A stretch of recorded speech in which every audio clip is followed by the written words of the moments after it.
Hi friends, welcome to வச்சி skitchen. எல்லோரும் நல்லா இருக்கீங்கன்னு நினைக்கிறேன்.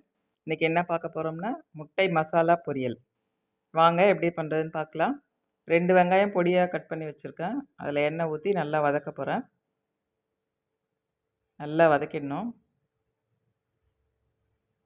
ஃப்ரெண்ட்ஸ், நம்ம சேனலுக்கு சப்ஸ்கிரைப் பண்ணலைன்னா பண்ணிக்கோங்க. சப்போர்ட் பண்ணுங்கள் ப்ளீஸ்.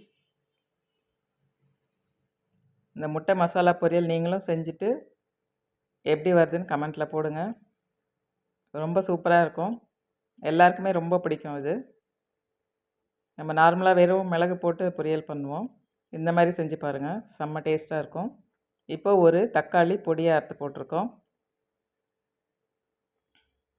அதையே நல்லா வதக்கிடணும். நல்லா வதங்கிடுச்சு தக்காளி. இப்போ கொஞ்சமாக தனி மிளகாத்தூள். நான் 2 முட்டை தான் செய்கிறேன், அதுக்கு தகுந்த அளவு தான் இது. 1/2 டீஸ்பூன் மிளகுத்தூள், மஞ்சத்தூள், கொஞ்சமாக கரம் மசாலா எல்லாத்தையும் போட்டு நல்லா மிக்ஸ் பண்ணி வதக்கிக்கலாம். ரொம்ப ஈஸி, ரொம்ப சிம்பிள். ஆனால் டேஸ்ட் பார்த்திங்கன்னா செம்மையாக இருக்கும்.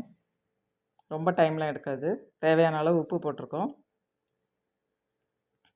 எல்லாத்தையும் நல்லா வதக்கிட்டு முட்டையை உடச்சி ஊற்றி நல்லா கிளறுன முட்டை மசாலா பொரியல் ரெடி. டக்குன்னு செஞ்சிடலாம். காய்கறிலாம் இல்லைன்னா டக்குன்னு இந்த மாதிரி சைட் டிஷ் பண்ணிக்கலாம்.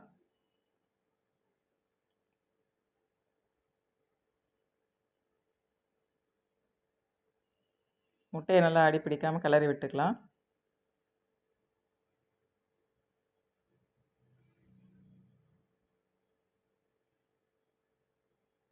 எவ்வளோ கலர்ஃபுல்லாக இருக்குது பாருங்கள்.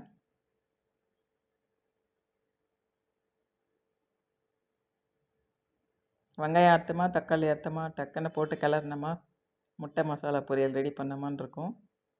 ரொம்ப டைம் ஆகாது உங்களுக்கு. ஓகே, இப்போ ரெடி ஆயிடுச்சு முட்டை மசாலா பொரியல். நெக்ஸ்ட் வீடியோவில் பார்க்கலாம். பாய்.